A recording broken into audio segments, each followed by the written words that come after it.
کہ جب موت کی وجہ سے اے انسان تیری آنکھ بند ہوگی، اس وقت تیری آنکھ کھلے گی کہ میں کتنے بڑے دھوکے میں تھا۔ مکان گیا، دکان گئی، بچے جدا ہوئے، بیوی جدا ہوئی، سب چلے گئے۔ اللہ کے بندو، آج اصلاح معاشرہ کی محفل میں آئے ہو، کامیابی کا اصول میرا اللہ قرآن میں بیان کرتا ہے۔ اگر کامیابی چاہتے ہو آپ کو 3 باتوں پر عمل کرنا ہے۔ میں جلدی جلدی تینوں باتیں پڑھتا ہوں، نتیجے پہ بات پہنچتی ہے۔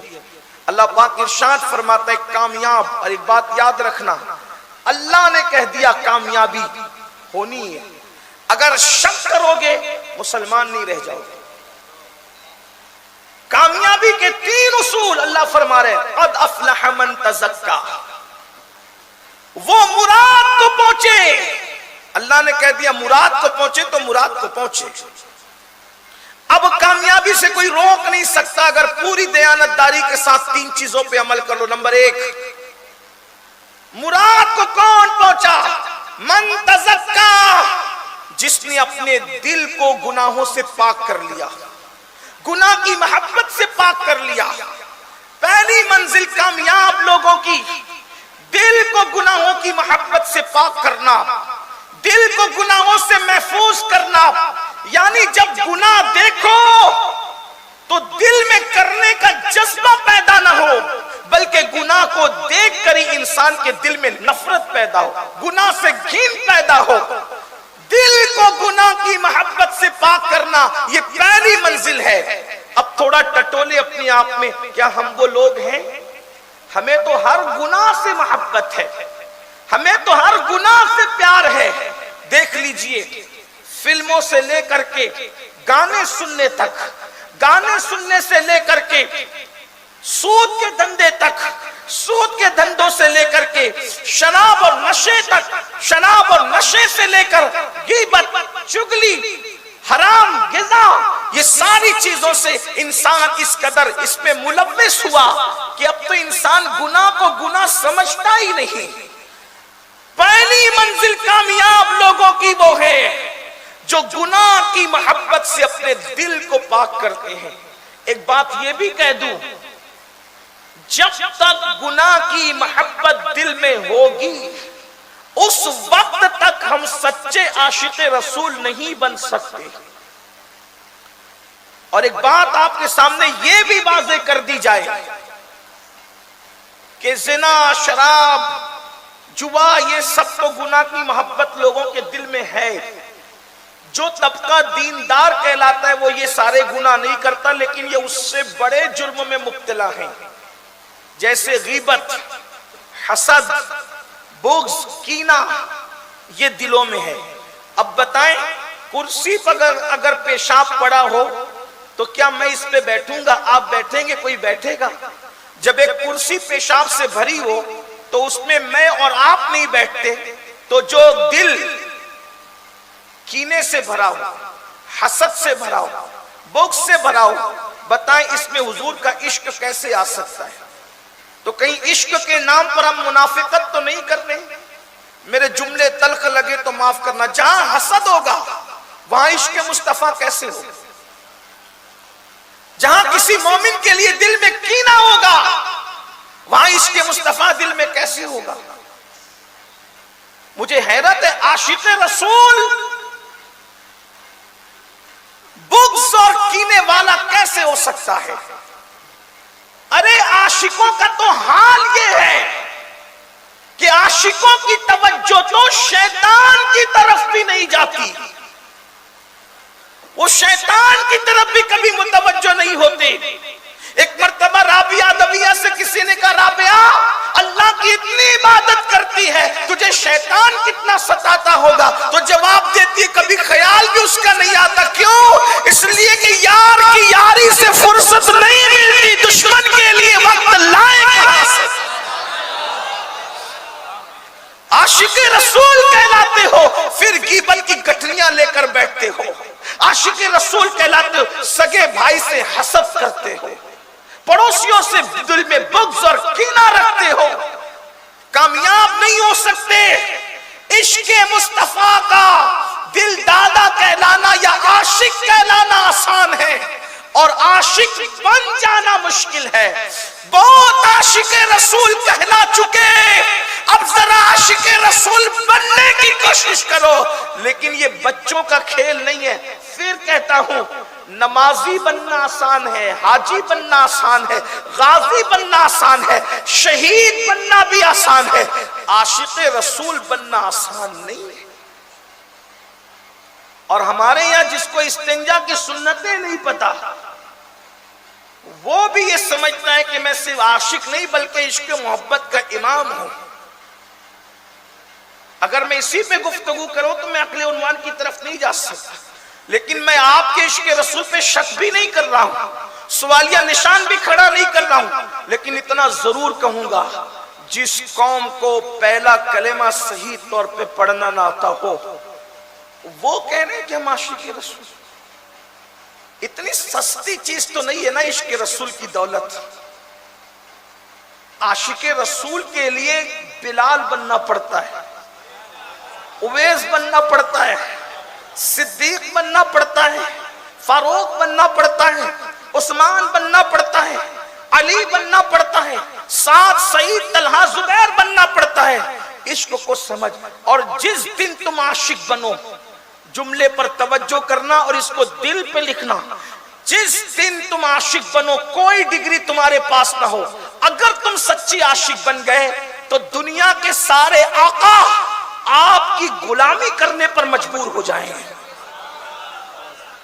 مسلم امہ کو عشق رسول کی ضرورت ہے. وہ عشق نہیں جو میڈ ان انڈیا ہے، وہ عشق رسول جس کی کڑیاں صفا کے چبوترے سے ملتی ہے.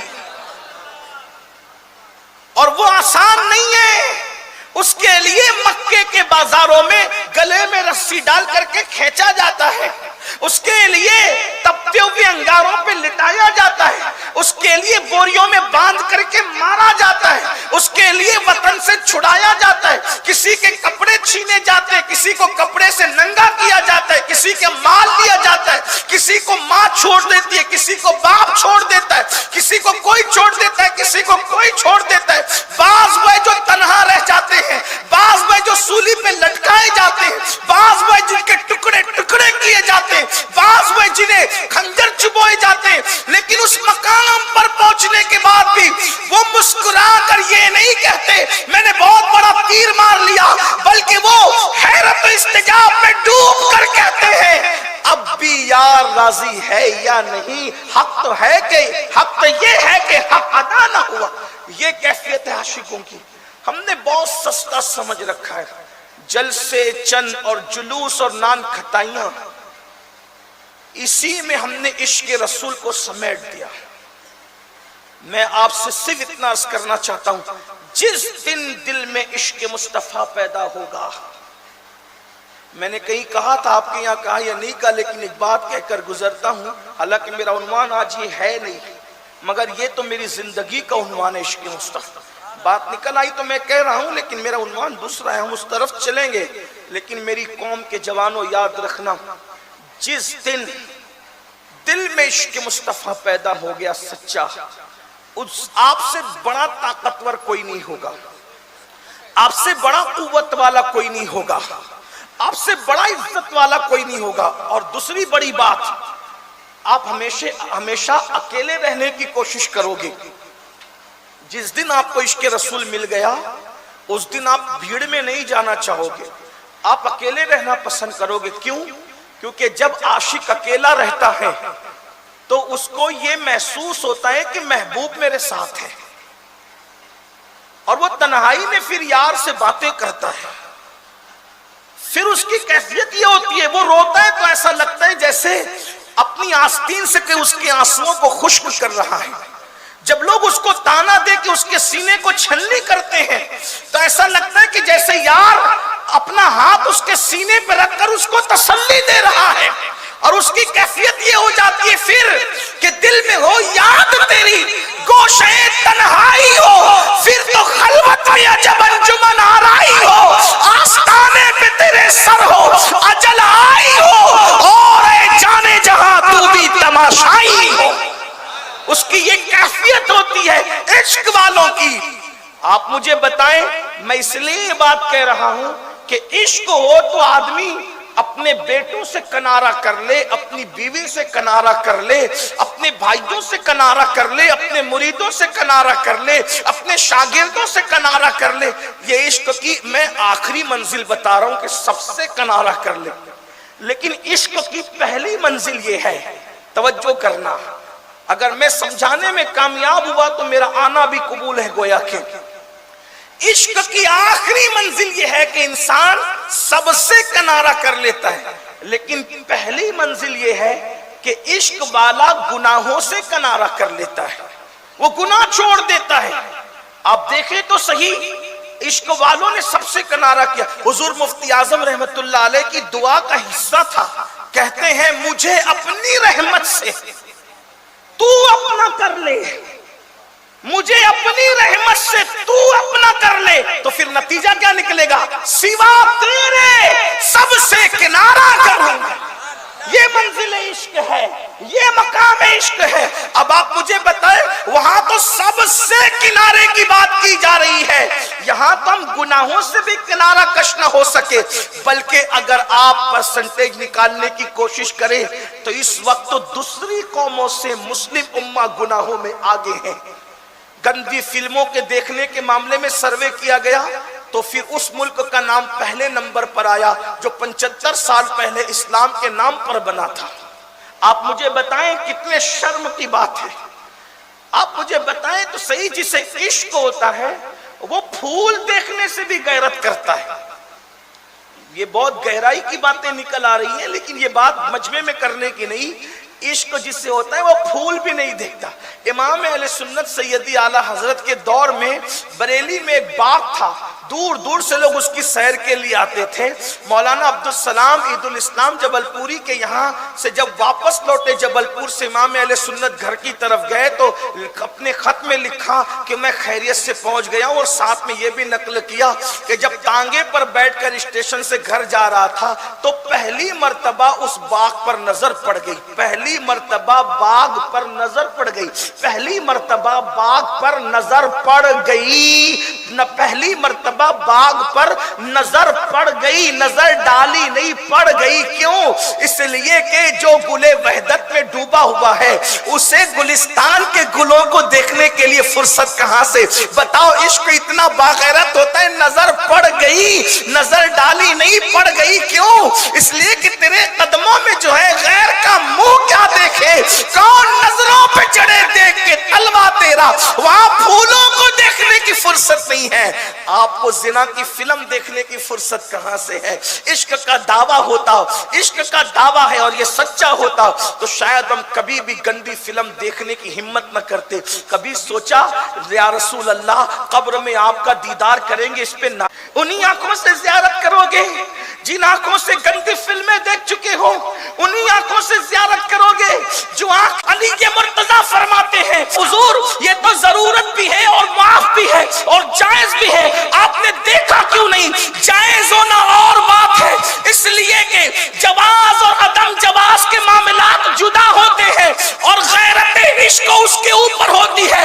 ہمیشہ عشق لغت کے اوپر رہتا ہے، عشق ہمیشہ قانون کے اوپر رہتا ہے، عشق قانون کی بات نہیں کرتا، قانون سے اوپر کی بات کرتا ہے۔ اگر نہیں سمجھ میں آئے تو مثال سمجھ لے، ایک مرتبہ کسی نے رابعہ بصری کو کہا زکوٰۃ کتنی دینی چاہیے، تو رابعہ نے کہا تم لوگوں کی بتاؤں یا عاشقوں کی بتاؤں؟ تو کہا کہ ہماری بھی بتا دو، عاشقوں کی بھی بتا دو۔ کہا تم لوگوں کی یہ ہے کہ 100 پر 2.5 دے دینا، یہ تمہاری زکوٰۃ ہے، اور عاشقوں کی یہ ہے جتنا کمایا سب یار پر لٹا دینا۔ اب پتا چلا عاشقوں کی تو منزل ہی جدا ہوتی ہے، عشق کی بات کرتے ہیں اور قانون پر عمل نہیں کرتے۔ عاشق پہلے قانون کا پابند ہوتا ہے، بعد میں منزل عشق پہ پہنچتا ہے۔ جو قانون ہی میں فیل ہو جائے وہ عاشق کیسے ہو سکتا ہے؟ سکتا ہے؟ تو عرض یہ کر رہا تھا عشق ہمیشہ اوپر کی قانون کے اوپر کی بات کرتا ہے. مولا کائنات نے فرمایا خود کا سطر میں نے کبھی قصدن جان بوجھ کے نہیں دیکھا. لوگوں نے کہا ضرورت بھی ہے جائز بھی ہے. فرمایا اس لیے نہیں دیکھتا کہ جن آنکھوں سے رسول اللہ کا چہرہ دیکھتا ہوں آنکھوں سے اپنے سطر کو کیسے دیکھتا. یہ منزل عشق ہے. اور ہم حضور کو قبر میں دیکھنا چاہتے ہیں, کیا نہیں دیکھتے. بلکہ بڑی معذرت کے ساتھ بھیونڈی کا ایسا ماحول نہیں ہے, لیکن چونکہ آواز پوری دنیا میں جاتی ہے انٹرنیٹ کے ذریعے سے, جہاں ضرورت ہے وہاں پہنچ جائے. دوسروں کو دیکھنا تو دور کی بات ہے, اب یہ کان ایسی منحوس باتیں بھی سن کر تڑپ رہے ہیں کہ دیور کی نظر سے بھابھی محفوظ نہیں ہے. یہ صورتحال ہے, مسلم معاشرے کی صورتحال ہے کہ دیور کی نگاہ سے بھابھی محفوظ نہیں, بہنوئی کی نظر سے سالی محفوظ نہیں. بلکہ بعض مقامات تو وہ آئے ہیں, اللہ اکبر, العیاذ باللہ العیاذ باللہ, کہ یہ بھی سنا گیا کہ بہن بھی محفوظ نہیں. یہ صورتحال ہے کس قوم کی, کس قوم کی. اللہ کے بندو عشق بہت باقی ہے. تو عرض یہ کر رہا تھا کہ قرآن کامیابی کا پہلا اصول بیان کرتا ہے, قد افلح من تزکا, اپنے دل کو پاک کرو. دل پاک. اچھا اب یہ منزل تو آپ تو سوچتی ہوں گے کہ آپ تو آ کے رونا ہی روتے ہیں, کوئی حل بھی تو ہونا چاہیے. اب یہ دل پاک کیسے ہو؟ دل پاک کرنے کا بھی تو کوئی طریقہ ہوگا. ہاں ہے. نمبر 1, کثرت سے درود شریف پڑھو, دل پاک ہوگا. لا الہ الا اللہ کلمہ شریف پڑھو, دل پاک ہوگا.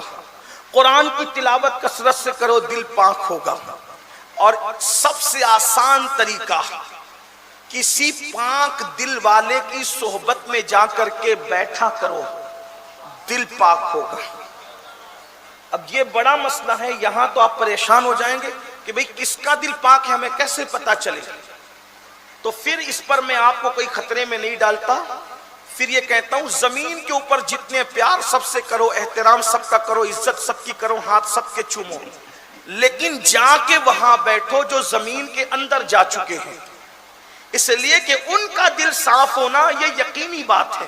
موقع ملے تو سرکار دیوان شاہ کے آستانے پہ جا کے بیٹھ جاؤ, حافظ جی بابا کے آستانے پہ جا کر کے بیٹھ جاؤ, اور اللہ نے موقع دیا تو اور بھی میں سب کے نام نہیں جانتا, جو بزرگ آپ کے یہاں کے مشہور ہے وہاں جا کے بیٹھ جاؤ. پھر موقع ملے تو پھر ہندوستان کے بادشاہ سلطان الہند سرکار غریب نواز کی بارگاہ میں جا کر کے بیٹھ جاؤ. اللہ کی قسم کوئی مانے نہ مانے, ایک نظر کا سوال ہے, ایک نظر اٹھے گی میرے خواجہ کی اور دل کی تاریکی سب دور ہو جائے گی. لیکن آپ وہاں جاتے ہو تو کارخانہ مانگتے, وہاں جاتے ہو تو سازی مانگتے, وہاں جاتے ہو تو تانے بانے کو وہاں نہیں بھولتے, وہاں جاتے ہو تو کپڑے کی دکان, کرانہ دکان, یہ مکان وہ مکان, بیٹا مانگا بیٹا ہوا تو پوتا مانگا, پوتا ہوا تو نواسا مانگا, نواسا ہوا تو پھر اس کا رشتہ مانگا, اسی کے اندر سب گھومتے رہتے ہو. ارے نادان جیسا سخی ہے ویسی عطا مانگ. یہ ساری چیزیں تو تو بھی کر سکتا ہے. اپنے دل کو تبدیل کرنے کی کوشش کر, اپنے دل کو بدلنے کی کوشش کر. اللہ کی عزت کی قسم جس دن تیرا دل صاف ہو جائے گا تجھے کسی کی دعا کی ضرورت نہ رہے گی. تو جس کے سر پہ ہاتھ رکھ دے گا اس کی قسمت بدل جائے, اس کی قسمت تبدیل ہو جائے گی. دل صاف کرو, دل پاک کرو. بلکہ عطائے رسول ہند الولی سرکار غریب نواز کی کرامتوں میں سے کرامت یہ ہے کہ آپ ہمیشہ آنکھ بند کر کے بیٹھتے تھے. غریب نواز آنکھ کھول کے نہیں بیٹھ, آنکھ بند کر کے بیٹھتے, اور جس دن آنکھ کھول کے کسی کو نظر بھر کے دیکھ لیتے, صرف دیکھ لیتے, اس کو مقام ولایت عطا فرما دے. اب میں یہاں حیران ہوں, یا اللہ, جب رسول اللہ کے بیٹے کی نظر میں یہ کمال ہے کہ جس کو نظر بھر کے دیکھ لے اس کو ولایت کا مقام عطا کر دے, جب نواسے کی کیفیت کا یہ عالم ہے تو نانا محمد الرسول اللہ کی شان کا عالم کیا ہے. پھر ان کی نگاہ کی تاثیر کیا ہوگی. میرے امام کہتے اٹھ گئی جس طرف دم میں دم آ گیا, اس نگاہ عنایت پہ لاکھوں سلام. نعرہ تکبیر. دل کو پہلے اپنے دل کو صاف کرو, پاک کرو. اور دل صاف کرنے کا آسان طریقہ یہ بتا دیا نا کہ اللہ والوں کے یہاں جا کے بیٹھو, دعا کرو کہ اللہ ہمارے دل کو صاف کر. نمبر 2, اللہ کا ذکر. وَذَكَرَ اسْمَ رَبِّهِ فَصَلَّى, ذکر اللہ کرو, خدا کا ذکر کرو. ممرہ میں نے اس پہ بہت تفصیلی گفتگو کی، یہاں نہیں کرتا، لیکن یہ کہ اللہ کا ذکر کرنے کی عادت ڈالو، کثرت سے اللہ کا ذکر کرو، اللہ پاک کا ذکر کرو۔ اللہ کا وعدہ ہے فَاذْكُرُونِي أَذْكُرْكُمْ، تم مجھے یاد کرو میں تمہارے ڈنکے بجا دوں گا۔ عزت سب چاہتے ہیں لیکن کوئی اللہ کا ذکر کرنا نہیں چاہتا، اور یہ جو اللہ والے تھے، صوفیہ تھے، یہ ہر وقت اللہ کا ذکر کرتے تھے۔ قرآن اللہ والوں کی شان بیان کرتا ہے الذین یذکرون اللہ قیاما وقعودا وعلی جنوبہم، کہ یہ اللہ والے وہ ہیں کہ جب کھڑے ہوتے ہیں تو اللہ کا ذکر کرتے ہیں، یہ جب بیٹھے ہوتے ہیں تو بھی اللہ کا ذکر کرتے ہیں، یہ کروٹوں پہ لیٹتے ہیں تو بھی اللہ کا ذکر کرتے ہیں۔ انسان تینوں میں سے کوئی ایک ہی کیفیت میں ہوتا ہے، یا تو وہ کھڑا ہوتا ہے، یا بیٹھا ہوتا ہے، یا تو لیٹا ہوتا ہے۔ اللہ فرماتا ہے وہ تینوں کیفیتوں میں اللہ کا ذکر کرتے ہیں۔ یاد رکھیں اللہ کا ذکر مثال کے طور پہ اللہ اللہ ہی کہہ دے، سبحان اللہ ہی کہہ دے، الحمدللہ ہی کہہ دے، اللہ اکبر ہی کہہ دے، لا الہ الا اللہ ہی کہہ دے، اللہ ہو ہی کہہ دے، یہ سب ذکر ہے، زبان سے کرتے رہیے۔ اللہ پاک فرماتا ہے میں تمہارے ڈنکے بجاؤں گا، تمہارے چرچے کروں گا۔ کبھی آپ نے سوچا، کبھی غور کیا، غریب نواز کے لیے، غوث پاک کے لیے، صابر پاک کے لیے، محبوب الہی کے لیے، قطب الدین بختیار کاکی کے لیے پوری تحریکیں بنی ان کو ختم کرنے کے لیے، ان کا ذکر ختم کرنے کے لیے، ان کے نام کے نعروں کے لیے 100 سال تک کے تنظیموں نے محنت کی۔ ان کو پرموٹ کرنے کے لیے محنت کسی نے نہیں کی۔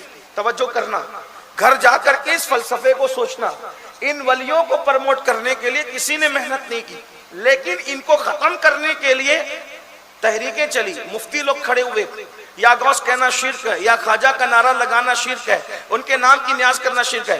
مفتی فتویٰ دیتے دیتے مر گیا، اس کی ہڈیاں پگھل گئی، لیکن غریب نواز کے ماننے والے کم نہیں ہوتے، بڑھتے ہی جا رہے ہیں۔ پہلے عرس میں دیکھو کتنی تعداد ہوتی تھی، ابھی کتنی تعداد ہوتی ہے، آپ غور فرمائیں۔ اور اب سے پہلے جو ہمارے باپ دادا لوگ جاتے تھے، کتنے لوگ جاتے تھے، ابھی کتنے جاتے ہیں، یعنی بڑھ رہا ہے معاملہ، کم نہیں ہو رہا ہے۔ کیوں؟ اللہ کا وعدہ ہے فَاذْكُرُونِي أَذْكُرْكُمْ، میرا ذکر کرو میں تمہارے چرچے کروں گا۔ ان لوگوں نے کیسے ذکر کیے؟ دریا کے کنارے بیٹھ کے اللہ کو یاد کیا، سمندروں میں اللہ کو یاد کیا، جنگلوں میں اللہ کو یاد کیا، پہاڑوں میں اللہ کو یاد کیا۔ لوگ غاروں میں گناہ کرنے جاتے، توجہ تو کریں، ان میں ہم میں فرق کیا ہے؟ لوگ غاروں میں گناہ کرنے جاتے، وہ غاروں میں چھپ کے خدا کا ذکر کرتے تھے۔ لوگ دریا کے کنارے زنا کرنے جاتے، وہ دریا کے کنارے خدا کا ذکر کرتے تھے۔ لوگ سمندر کے کنارے عیاشوں کے محل تعمیر کرتے، وہ سمندروں کے کنارے خدائے سمندر کو یاد کرتے تھے۔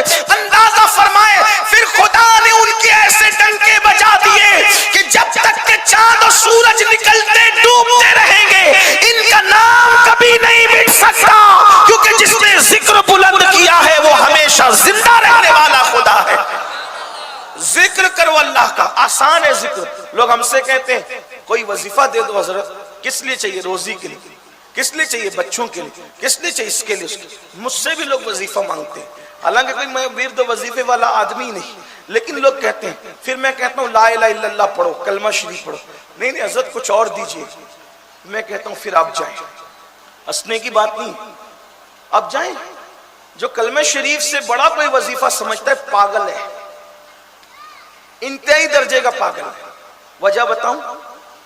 یہ اتنا پاورفل کلمہ ہے لا الہ الا اللہ محمد الرسول اللہ، جب پڑھنے والا پڑھتا ہے تو عرش ہلتا ہے۔ توجہ کریں، جو اللہ کے عرش کو ہلا دے اسے کلمہ طیبہ کہتے ہیں۔ آپ کیا سمجھے کلمے کا پاور کیا ہے؟ مسئلہ یہ ہے نا کہ منافقت کر رہے ہیں ہم، جملے تلخ ہو تو معاف کرنا، لیکن جو کلمے کی قدر نہ کرے اس سے بڑا منافق کون ہوگا؟ عملی طور پر وہ منافق ہے، اعتقادی طور پہ نہیں کہہ رہا۔ کلمے کی اہمیت نہیں، کس کے وظیفے کی اہمیت ہے؟ امین القادری نے دیا ہے، میرے پیر نے دیا ہے۔ اللہ کے بندوں سب کی عزت کرو، لیکن یہ وہ وظیفہ ہے اللہ کے رسول فرماتے افضل الذکر لا الہ الا اللہ، بہترین ذکر کلمہ طیبہ ہے۔ اب یہ کلمے کا پاور دیکھو، جو خدا کا عرش ہلا دے وہ کلمہ ہے۔ تمہارے دشمنوں کے دل نہیں دہلا دے گا، تمہارے حاسدوں کے دل نہیں دہلا دے گا۔ جو خدا کے عرش پہ جنبش طاری کر دے، اللہ کے عرش کو سمجھا کیا ہے؟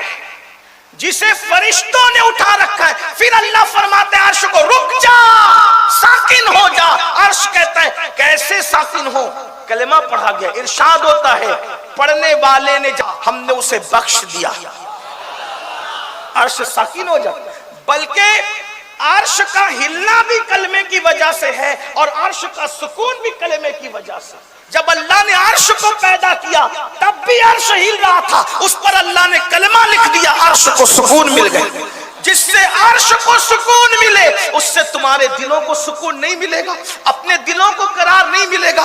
اس سے بڑا کوئی کلمہ. صحابہ کرام جب بیٹھتے تھے تو آپس میں کہتے تھے چلو اپنے ایمان کو چمکائیں، اپنے ایمان کو تازہ کریں، اپنے ایمان کو جلا بخشیں. تو نئے مسلمان کہتے تھے وہ کیسے؟ تو کہا اللہ کا ذکر کریں گے، کلمہ پڑھیں گے اور ایمان کو نیا کریں گے، ایمان کو تازہ کریں گے، تجدید ایمان کریں گے. اس لیے میرے بھائیوں کوئی مصیبت آئے کلمہ شریف پڑھو، کلمے کی برکتیں ہیں. پھر اس کے بعد کلمے کا دوسرا پاور. کلمہ ہے کتنا پاورفل. ایک کافر کو جو چیز مسلمان بناتی ہے کوئی چیز نہیں. توجہ کریں، ایک کافر کو آپ لا کے کھڑا کیے چل نماز پڑھ، 50 رکعت نماز پڑھ لے گا. مفتیان کرام، متکلمین، فقہا کوئی اس کو مسلمان ماننے کے لیے تیار نہیں. رمضان شریف کا روزہ رکھ لیا، مسلمان ماننے کے لیے تیار نہیں. پورا قرآن بھی اگر اس نے حفظ کر لیا، مسلمان ماننے کے لیے تیار نہیں. کب تک؟ جب تک وہ صدق دل سے کلمہ نہ پڑھے. توجہ فرمائیں. سب اللہ محمد الرسول اللہ، اب سب کہیں گے یہ مسلمان ہو گیا، یہ جنتی ہو گیا. تو ایک لمحے میں کلمہ طیبہ جہنم کے ایندھن سے نکال کر انسان کو جنتی بنا دیتا ہے. یہ کلمے کا پاور ہے. تو جو جہنم کی مصیبت دور کر دے، کیا وہ دنیا کی مصیبت دور نہیں کر سکتا؟ اللہ کے بندو دین کو کھیل مت سمجھو، دین کو تماشا مت سمجھو، دین کو اپنی طبیعت کے مطابق مت بنانے کی کوشش کرو. اللہ پاک نے ذکر کے بارے میں ہر چیز کی لیمٹ ہے، لیکن جب ذکر اللہ کی بات آتی تو اللہ فرماتا ہے ذکرن کثیرا، ذکر کثرت. پاگل تو نہیں ہو گیا؟ تمہارے ذکر خدا کو دیکھ کر لوگ کہیں یہ پاگل تو نہیں ہو گیا؟ تب یہ ذکر کی کیفیت انسان میں پیدا ہوتی. یہ ذکر کرنے والا حضرت سرکار شاہ برکت اللہ عشقی پیمی رحمت اللہ علیہ جو ہمارے مشائخ میں سے آتے ہیں، اعلیٰ حضرت کے مشائخ میں، تاج الفول کے مشائخ میں، ان کو صاحب البرکات کہتے ہیں. جب یہ اللہ کا ذکر کرتے تھے تو اس شان سے کرتے تھے کہ پرندے بھی ان کے ساتھ ذکر الہی مل کر کے کیا کرتے تھے. جس نے پرندوں کو ذاکر بنایا یہ ہمارے بزرگوں کی شان ہے. تو دوسرا کامیابی کا نسخہ کہ اللہ کا ذکر کرے. بہنیں بھی موجود ہیں. اچھا حیرت یہ ہے اللہ کے بڑے بڑے جس میں اذکار ہے وہ سب آسان ہے، اس میں کوئی مخرج کی ضرورت نہیں، کوئی محنت کی ضرورت ہے. مثال کے طور پہ سبحان اللہ، اس میں کوئی محنت ہے، کوئی مخرج کا معاملہ ہے؟ کتنا اللہ. یہ جب میں اللہ کہتا ہوں تو مجھے غوث پاک یاد آتے ہیں. سرکار غوث پاک کے متعلق میں نے اپنے بزرگوں سے سنا کہ غوث پاک فرماتے ہیں جب تک میں نہیں چاہتا اس وقت کسی کی زبان پہ میرا نام نہیں آتا، اور جب کسی کی زبان پہ میرا نام آ جاتا ہے تو پھر وہ مصیبت میں نہیں رہ جاتا. تو میں سوچتا ہوں یا اللہ جب عبد القادر کی یہ شان ہے تو قادر کی شان کا عالم کیا ہوگا. یعنی کہ غوث پاک کا نام اسی وقت میری زبان پہ آئے گا جب وہ چاہیں گے، اور لے لوں گا تو پھر مصیبت میں نہیں رہ جاؤں گا. تو جب بندے کی شان کا یہ عالم ہے، اب اگر میں اللہ کا ذکر کر رہا ہوں تو کیا مطلب؟ گویا کہ اللہ نے مجھے لیے چاہا تو جو مجھے چاہے، یہ کتنا بڑا مقام ہے کہ اس نے چاہا کہ میں اس کا نام لوں. اور جب غوث پاک کے نام سے مصیبت ٹل جاتی ہے تو جو رب عبد القادر ہے پھر اس کے نام کے پاور اور طاقت کا عالم کیا ہوگا.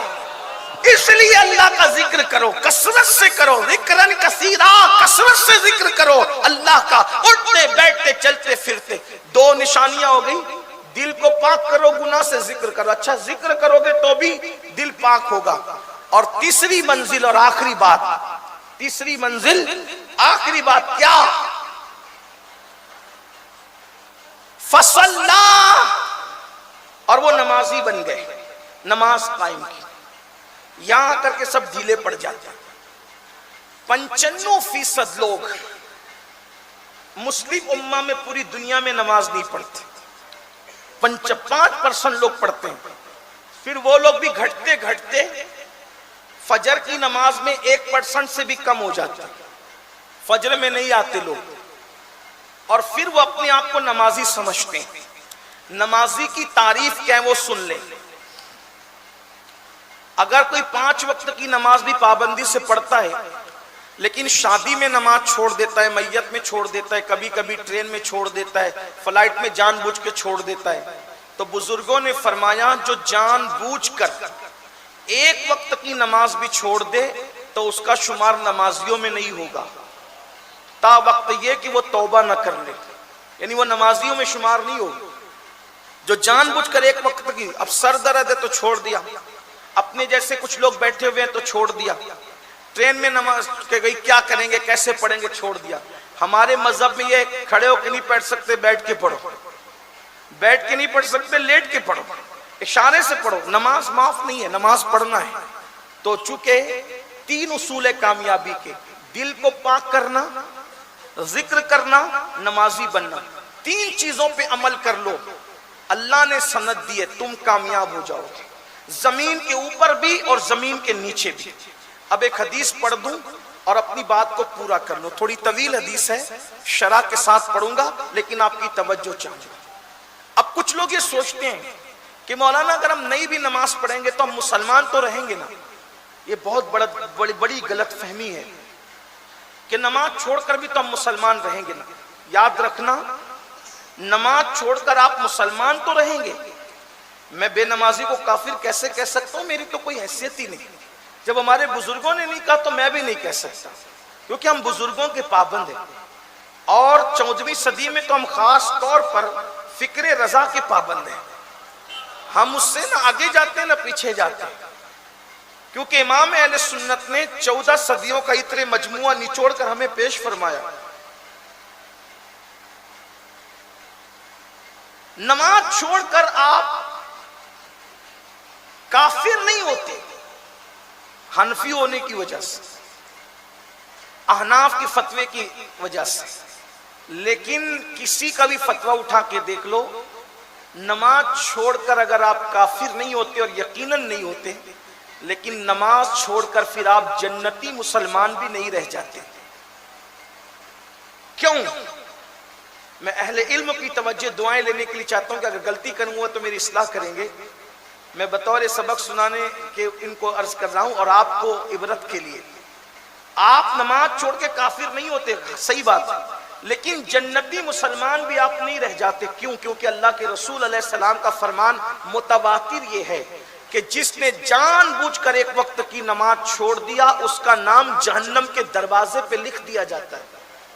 جس شخص کا نام پوری فیملی کے ساتھ روزانہ 5 مرتبہ جہنم پہ لکھا جا رہا ہے, ذرا وہ اپنا اندازہ کریں کہ اندازہ اس کی حالت کیا ہوگی, اس کی کیفیت کیا ہوگی, اس کا معاملہ کیا ہوگا. کیونکہ پورا گھر اس کا بے نمازی ہے, بچے بے نمازی ہے. صبح 5 بجے وہ اپنے بچے کو اسکول کے لیے اٹھاتا ہے, شام کو ٹیوشن کے لیے جگاتا ہے, لیکن نماز کے لیے کتنے لوگ جگاتے ہیں؟ نماز کی اہمیت کتنوں کو پتہ ہے؟ نماز چلی جائے ماتھے پر جو نہیں رینگتی, کوئی ٹینشن نہیں, کچھ نہیں. اگر موبائل صرف گم نہیں ہو, صرف پانی میں گر جائے تو آدمی کو کھانا اچھا نہیں لگتا. موبائل کی اسکرین اگر ٹوٹ جائے تو بچوں کو مارا جاتا ہے کہ تو نے کیوں توڑ دیا. آپ سے پوچھتا ہوں کبھی نماز پر بھی بچوں کو مارا ہے؟ جو قوم موبائل کی اسکرین سے زیادہ اب نماز کو اہمیت نہ دے, پھر اس قوم کی مسلمانیت کا اعتبار کتنا ہوگا, اس کا دین کیا ہے؟ اللہ کے رسول صلی اللہ علیہ وآلہ وسلم کا فرمان سنو میرے بھائیوں, بھیونڈی والوں, گرد و نواز سے آنے والوں, قرب و جوار سے آنے والوں, اپنا بھلا چالو, اپنا بھلا چالو. بہت زبان دراز ہو گئے ہو, کہتے جنت ہمارے باپ کی ہے اور یہ اور وہ ہے. یاد رکھنا یہ چرچر چلنے والی زبان قبر میں نہیں چلے گی, اللہ کے یہاں نہیں چلے گی. مولوی کو چپ کر سکتے ہو, مولا کو خاموش نہیں کر سکتے. اس کے اپنے فیصلے, وہ دانا ہے, جب وہ فیصلہ کرے گا تو فرماتا ہے وَتُكَلِّمُنَا أَيْدِيهِمْ وَتَشْهَدُ أَرْجُلُهُمْ بِمَا كَانُوا يَكْسِبُونَ, تمہاری زبانوں پر مہر لگا دے گا. اب تو ہم دیکھ رہے ہیں دنیا دار تو دنیا دار, دیندار طبقہ بھی جان بوجھ کر نماز ترک کرتا ہے اور پھر ماتھے پر جو تک نہیں رینگتی, کانوں پر کوئی جو نہیں رینگتی, ماتھے پہ شکن نہیں آتا. اللہ کے بندو, پورے قرآن میں 700 مرتبہ نماز کا حکم آیا ہے اور اللہ کے رسول نے فرمایا جس کی نماز نہیں اس کا دین میں کوئی حصہ نہیں. اللہ کے رسول فرما رہے جب رسول اللہ پہ ایمان لائے تو اللہ کے رسول فرمانے کہ جس کی نماز نہیں اس کا دین میں کوئی حصہ نہیں۔ جب سیدنا فاروق اعظم کو زخمی کیا گیا تو زخموں سے چورتے پورا خون سے لہو لہان تھا بدن، اور پھر بھی نماز پڑھتے تھے۔ لوگ کہتے تھے امیر المومنین جسم سے خون بہتا ہے اور آپ نماز پڑھتے۔ فرمایا کیا کروں؟ اللہ کے حبیب نے فرمایا جس کی نماز نہیں اس کا دین میں کوئی حصہ نہیں، دین سے اس کا حصہ اٹھا لیا گیا ہے۔ جو نماز نہیں پڑھتا مجھے بتاؤ اب بھی مسلمان نماز سے کوسوں دور رہے گا؟ کتنا واضح حکم آ چکا، اللہ اکبر، نماز پڑھو، حی علی الصلاۃ، نماز پڑھو، کیا ملے گا؟ حی علی الفلاح، کامیابی ملے گی، فلاح ملے گی۔ زمین کے اوپر کی کامیابی تمہارا مقدر، تعلیم کی کامیابی تمہارا مقدر، دولت کی کامیابی تمہارا مقدر، سیاست کی کامیابی تمہارا مقدر، سماج کی کامیابی تمہارا مقدر۔ ایک بار نمازی بن کے تو دیکھو۔ لیکن پھر کہتا ہوں نمازی بننا دنیا کے لیے نہیں بلکہ عبادت ہمیشہ اللہ کے لیے کرنا، کیونکہ جو عبادت صلے کے لیے کی جاتی ہے وہ تجارت تو ہوتی ہے، عبادت نہیں ہوتی۔ عبادت صرف یار کی رضا کے لیے ہوتی ہے، عبادت صرف یار کی خوشی کے لیے ہوتی ہے، عبادت صرف یار کے لیے ہوتی ہے۔ اللہ اکبر۔ پھر وہ جنت سے بھی پرے ہو جاتا ہے، کہتا ہے جنت نہیں چاہیے، یار کی رضا چاہیے، یا پھر وہ یہ کہتا ہے میں نے جو کہا نا جنت نہیں چاہیے یار کی رضا چاہیے۔ ہو سکتا ہے کسی کو تکلیف ہو، یہ کیا کہہ دیا؟ میں نے کہا عشق کی وہ منزل آتی ہے تو بات آتی ہے، مولا کائنات کا فرمان ہے اگر قیامت میں اللہ مجھے اختیار دے گا یا جنت میں جائیے یا 2 رکعت نماز پڑھیے، تو فرماتے ہیں میں جنت پر نماز کو ترجیح دوں گا، کیونکہ جنت میں میری خوشی ہے، نماز میں میرے یار کی خوشی ہے، اور یار کی خوشی کروڑوں جنت پر فوقیت رکھتی ہے۔ بلکہ بزرگوں نے تو یہاں تک کہا، اب وہ نہیں کہوں گا، چلیے میں بات اپنی حدیث کی طرف آتے ہیں، حدیث پاک پڑھتے ہیں۔ اللہ کے رسول علیہ السلام فرماتے ہیں جو شخص نماز چھوڑ دے اللہ تعالیٰ اس پر 12 مصیبتیں مسلط فرماتا ہے، 12 تکلیفیں۔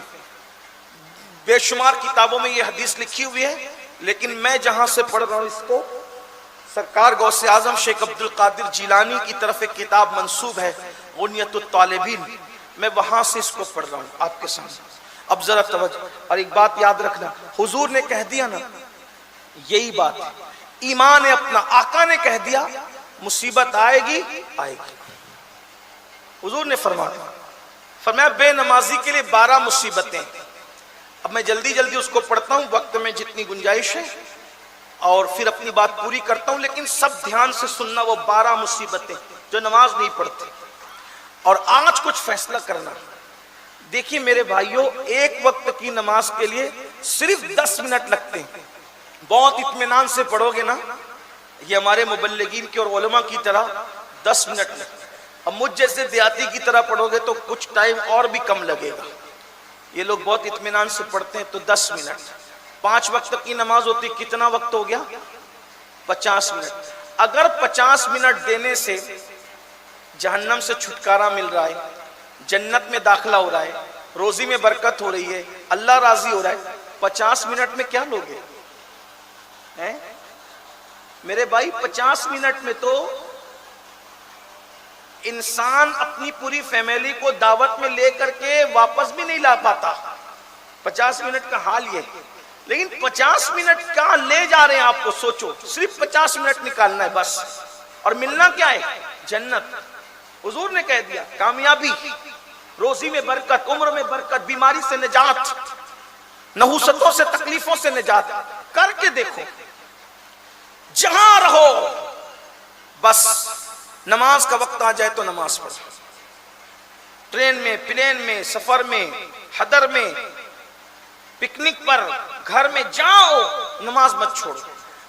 اگر اتنی تکلیف والا وقت آ جائے کہ بالکل نہیں پڑھ سکتے تو کم سے کم فرض پڑھ لو کسی بھی طرح، مگر پڑھ لو، چھوڑو مت۔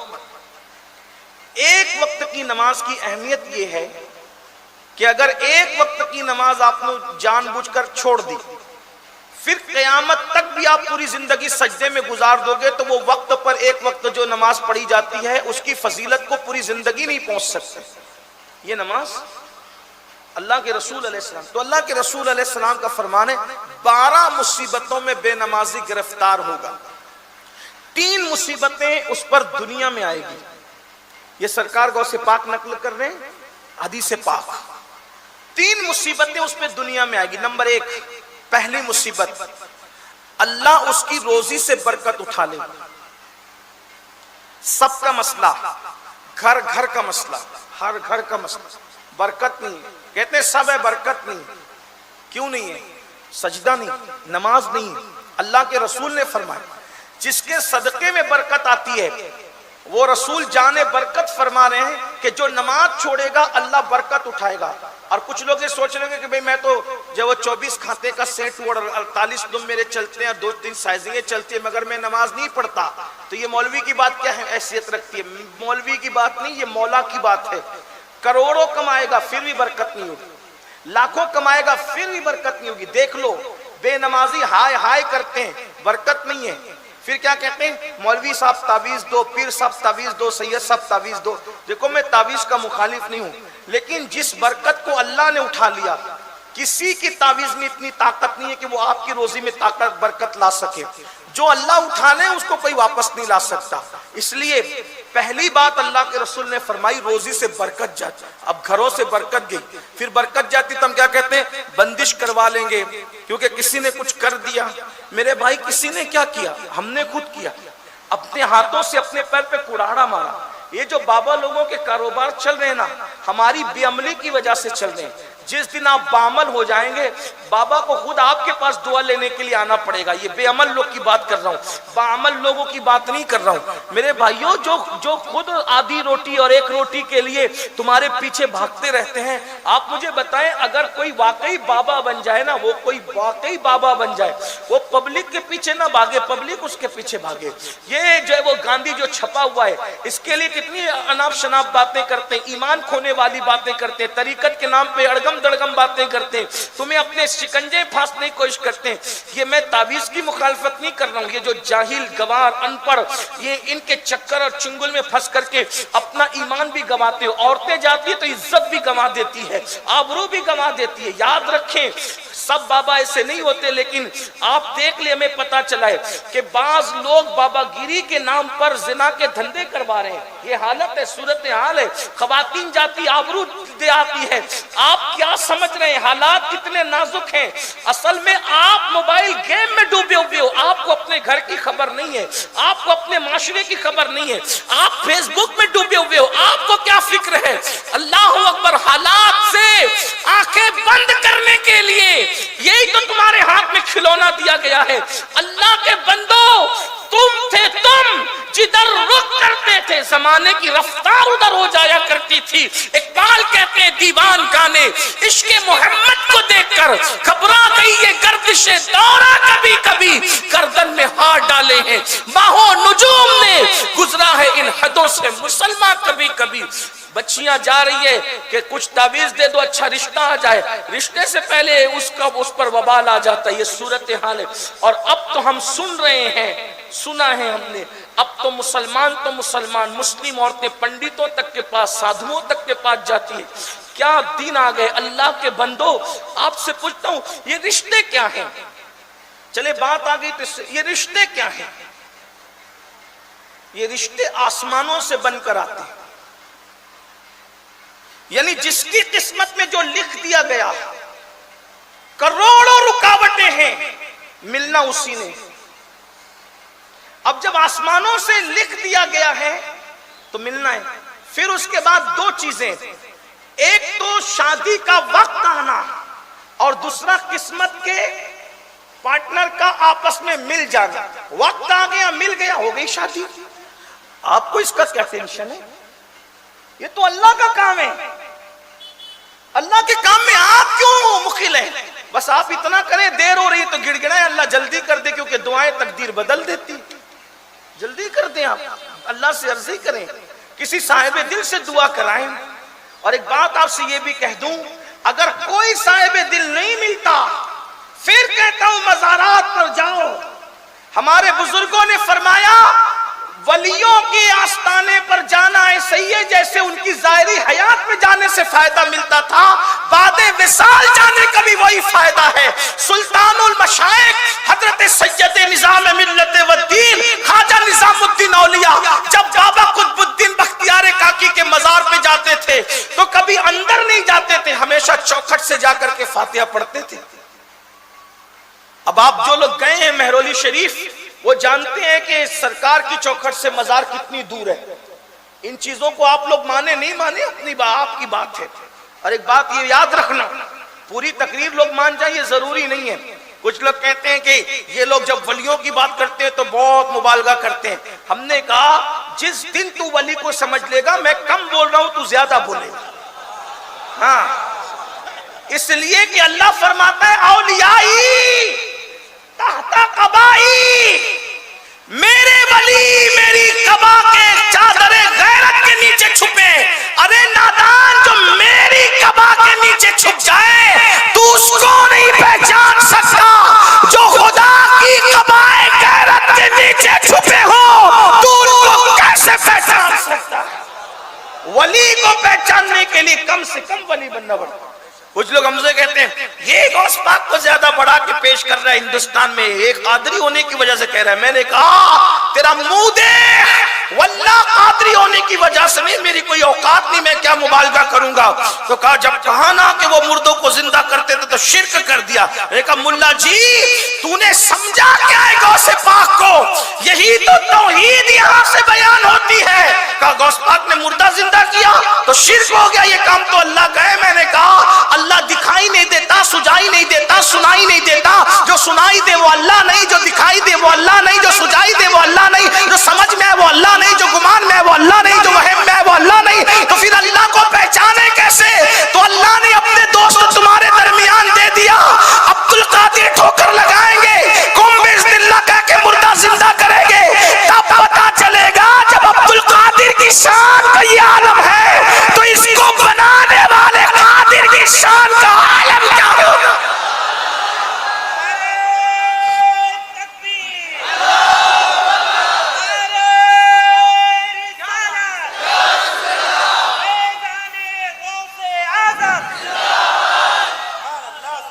نابالغ محققین کو توحید کیا پتا؟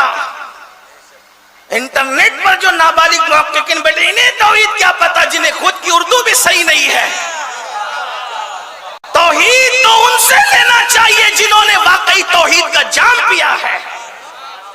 ہم کہتے ہیں صابر پاک نے اپنا جنازہ خود پڑھایا تو مذاق اڑاتے ہیں، یہ کیا ہو گیا کوئی اپنا جنازہ خود پڑھا سکتے ہیں؟ کہ ملا جی یہی توحید کا درس ہے، جب صابر کی یہ شان ہے تو صابر کو بنانے والے کی شان کا عالم کیا ہو؟ توحید یوں بیان ہوتی، آپ کو کیا پتا ہے اس کا؟ توحید آپ کو کیا پتا ہے؟ بڑے بڑے لوگ ٹھوکر کھا گئے اس میں، یہ وہی لوگ بتا سکتے ہیں جن کے چراغ روشن توحید کی روشنی سے منور ہے، یہ دل سے دل کے چراغ جلتے ہیں۔ تو عرض یہ کر رہا تھا، بات دور نکلتی ہے، اولیاء اللہ کے پاس جاؤ انشاءاللہ جیسے حیات میں فیض ملتا تھا بعد وصال بھی ملتا۔ اچھا حیرت کی بات یہ ہے مجھے کوئی ولی ایسا نہیں ملا جو مزار پہ نہ گیا ہو، کوئی ولی ایسا نہیں ملا، بلکہ ولی تو ولی سید الانبیاء بھی۔ پہلا سفر کیا تو بابا جان کے مزار پر گئے، حضرت عبداللہ کے مزار پر گئے نا پہلا سفر، پھر سفر حج حجۃ الوداع کیا تو امی کے مزار پہ گئے، پھر اس کے بعد شہدائے احد کے مزارات پر حضور جاتے رہے، بقی والوں کے مزار پہ جاتے رہے۔ اب نبی جاتے تھے تو اب کس کو میں کہوں، کس کی دلیل پیش کروں، کس کی پیش کر سکتا ہوں، کس کی پیش کروں؟ حضور کی بات آ گئی، لیکن بات آپ کو بتاؤں اگر اور آگے چلیں، سفر معراج میں بھی حضرت موسیٰ کے مزار سے گزر رہے ہیں تو کہتے ہیں میں نے موسیٰ کو اندر نماز پڑھتے دیکھا، ایسی نشیمن پہ بجلی گرائی ہے، خارجیت کے نشیمن پر کہتے ہیں مر کر مٹی میں مل گئے۔ رسول اللہ فرما رہے میں نے اندر نماز پڑھتے دیکھا، کہا مٹی میں وہ ملتے ہیں جن کے عقیدے مٹی میں مل جاتے ہیں، یہ اللہ والے نہیں ملتے مٹی میں، یہ تو رہتے ہیں خدا کے یار ہیں، خدا کے دوست ہیں، اللہ ان کی حفاظت کرتا ہے۔ نادان، ارے جو کسان کے بوئے ہوئے دانے کی حفاظت کرنا جانتا ہے وہ اپنے یاروں کے جسم کی حفاظت کیوں نہیں کرے؟ یہ توحید ہے، توحید اس کو کہتے ہیں۔ آپ بھی تھوڑا سنبھلو، جس کو لپن چھپن کرتے دیکھا اس کے پیچھے چلے گئے. ایسے نہیں آدھا تیتر آدھا بٹیر. ایک موقف اختیار کرو, اسی پہ ڈٹے رہو. وہ موقف کون سا ہے؟ وہ ہمارے بزرگوں کا موقف ہے, تیرے غلاموں کا نقش قدم راہ خدا. وہ کیا بہک سکے جو یہ سراغ لے کے چلے, لحد میں عشق رخ شہ کا داغ لے کے چلے, اندھیری رات سنی تھی چراغ لے کے چلے. حضرت محبوب الہی. اچھا یہ بھی بتا دوں, چلیں اب آئی فہرست ہی پڑھ دیتا ہوں آج کی. کون کون گیا مزار؟ سرکار علیہ السلام گئے ہے نا, پھر اس کے بعد صدیق اکبر حضور کے یہاں بھی آتے رہے, احد بھی جاتے رہے, بقیع بھی جاتے رہے, فاروق اعظم, عثمان غنی, مولا علی سب جاتے رہے. اس کے بعد غوث پاک سیدنا معروف کرکھی کے مزار پہ جاتے تھے تو 1 میل دور سے اپنے جوتے اتار کے اپنی بغل میں ڈال لیتے تھے. آپ سے پوچھتا ہوں, جو مر کے مٹی میں مل جاتا ہے اس کا بھی کوئی اتنا ادب کرتا ہے؟ اپنے جوتے اتار کے اپنی اور سواری سے نیچے اتر جاتے, یعنی کہ جاؤ تو دھکم پیلی کے لیے نہیں, ادب سے جاؤ. ولی کے یہاں جو جتنے ادب سے جائے گا وہ اتنے مرتبے پائے گا. میرے بھائی, ان کی ایک نظر کی بات ہے, ان کی نظر جس طرف اٹھ گئی خدا کی نگاہ کرم ادھر ہوئی. آپ سمجھ کیا رہے ہیں؟ عقیدہ مضبوط کرو, یقین مضبوط کرو. بات آ گئی تو اس لیے عرض کر رہا ہوں. اور سرکار غوث پاک شیخ عبد القادر جیلانی فرماتے ہیں کہ مجھے اپنے مشائخ میں سب سے زیادہ اگر کسی کے مزار سے برکت ملی ہے تو وہ سیدنا معروف کرکھی کا مزار ہے. پھر اس کے بعد آپ دیکھیں, آپ مزار پہ گئے, حضرت سرکار غریب نواز 90 لاکھ کو ایمان کی دولت دینے والے خواجہ جب ہندوستان آئے تو لاہور میں سرکار داتا علی حجویری کے مزار پر حاضری دی, اور حاضری دے کر کے صرف فاتحہ پڑھ کے چلے نہیں, ایک 40 دن تک چلا کیا, اور جو فیض ملے اس کو بیان بھی کیا. کہتے گنج بخشے فیض عالم مظہر نور خدا. آج بھی یہ 2 مصرے داتا صاحب کے مزار پہ لکھے ہوئے ہیں. اللہ تعالیٰ نے جس مزار کی زیارت کی تمنا تھی سب کی کرا دی. دعا کریں, 2 آستانے رہ گئے ہیں, اس کی حاضری ہو جائے. ایک تو داتا صاحب ہے اور دوسرے میرے بابا سرکار فرید ملت والدین خواجہ فرید الدین چشتی. سلسلہ چشتیہ میں یہ وہ ہستی ہے. سرکار میں وہ الہی کہتے ہیں جیسے نام فرید ہے ویسے ذات بھی فرد فرید ہے, کوئی نہیں ہے ان جیسے. بڑی عظیم ہستی ہے. اللہ دل میں تمنا ہے موت سے پہلے یہ 2 آستانوں کی حاضری نہیں ہو سکتی. 2 مصرے لکھے ہوئے, گنج بخشے, میرے غریب نواز نے فرمایا. آج بھی غریب نواز کا چلہ وہاں موجود ہے. کیا؟ گنج بخشے فیض عالم مظہر نور خدا, ناقصارا پیر کامل کاملارا رہنما. کیا کہتے ہیں؟ یہ فیوز و برکات کا خزانہ ہے, خزانہ. غریب نواز چلہ کر کے فرما رہے ہیں یہ فیوز و برکات کا خزانہ ہے, اور یہ اللہ کا نور ہے, نور جسے داتا علی حجویری کہتے ہیں. اور کہتے ہیں جو ناقص لوگ ہیں, ناقص, ان کے لیے داتا پیر ہے, پیر, اور جو کامل ہے ان کے لیے بھی رہنمائی کا فریضہ انجام دیتے ہیں. گنج بخشے فیض عالم مظہر نور خدا, ناقصارا پیر کامل کاملارا رہنما. غریب نواز نے زیارت کی. سرکار قطب الدین بختیار کاکی نے غریب نواز کے حاضریاں دی. بختیار کاکی کے مزار پہ بابا فرید نے حاضری دی. سرکار نظام الدین نے حاضری دی. نظام الدین اولیاء کے آستانے پر امیر خسرو نے خواجہ نصیر الدین چراغ دہلوی نے حاضری دی. سرکار نصیر الدین چراغ دہلوی کے آستانے پر حضرت سیدنا بندہ نواز کے سدراز نے حاضری دی. بندہ نواز کے سدراز کے آستانے پر مخدوم اشرف جہانگیر سمنانی نے حاضری دی. اس طریقے سے ایک سلسلہ ہے. بزرگان دین کی بارگاہ میں جاتے رہے, حاضریاں دیتے رہے. اب سنیے تو محبوب الہی دور سے فاتحہ. اچھا ہمارے یہاں بھی یہ بہت سی بدعت ہو گئی ہے کہ لوگ جاتے ہیں تو سجدہ کرتے, لوگ جاتے ہیں تو ہمارے بزرگ لوگ کہتے کہتے تھک گئے کہ مزار پہ سجدہ مت کیا, اللہ کے سوا کسی کو سجدہ کرنا جائز نہیں ہے. امام اہل سنت نے پورا رسالہ لکھا الزبدۃ الزکیہ, سجدہ تعظیمی کی حرمت پہ پورا رسالہ لکھا. مت کیا کرو, بزرگوں کے یہاں جاؤ, ادب کرو, احترام کرو, چوکھٹ چومو, چادر چومو, سجدے مت کرو. ویسے میرے خیال سے 98% لوگ نہیں کرتے ہیں, 2% لوگ کرتے ہیں, بیچارے ان پڑھ ہیں, وہ نہیں جانتے تو, لیکن لوگ اسی کو دلیل بناتے ہیں. لیکن چھوڑیے ابھی کیا بات کریں, عنوان تشنا رہتا ہے, ٹائم جاتا ہے. تو عرض یہ کر رہا تھا بزرگان دین کتنا ادب کرتے تھے. محبوب الہی بابا قطب دادا پیر کے یہاں فاتحہ پڑھنے جا رہے. کہاں سے فاتحہ پڑھے؟ چوکھٹ سے. کبھی مہرولی شریف جانا تو دیکھنا کتنی دور ہے چوکھٹ. ایک دن اچانک خیال آ گیا اتنی دور سے میں فاتحہ پڑھتا ہوں, پتہ نہیں حضرت کو خبر ہوتی بھی کہ نہیں ہوتی. بھئی اب انسان ہے, انسان کا دل ہے, انسان کا اپنا ذہن ہے, خیال آتا ہی رہتا ہے. خیالات تو خیالات ہیں, خیالات کے لیے کیا ہے. خیال آیا بس میں اتنی دور سے غیاث پور سے فاتحہ پڑھنے کے لیے آتا ہوں, تو حضرت کو خبر بھی ہوتی ہے کہ نہیں ہوتی ہے. بس یہ سوچ کر گھر کی طرف گئے, خانقاہ میں جا کر کے آنکھ بند ہوئی تو خواب میں بابا قطب تشریف لائے. فرمایا تو جسم سے آتا ہے, میں دل سے آتا ہوں. اور یہ مت سمجھنا کہ مجھے خبر نہیں ہوتی, جب آپ غیاث پور سے نکلتے ہیں تب سے ہماری نگاہ میں رہتے ہیں. یہ ہے بزرگان دین, یہ بزرگان. تو جایا کرو.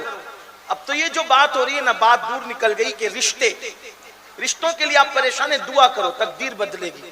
بچے نہیں ہوتے, دعا کرو تقدیر بدلے گی. دعائیں تقدیر بدلتی ہے. سادھوؤں کے پاس کچھ نہیں رکھا, جادوگروں کے پاس کچھ نہیں رکھا, جاہل ان پڑھ گنوار باباؤں کے پاس کچھ نہیں رکھا.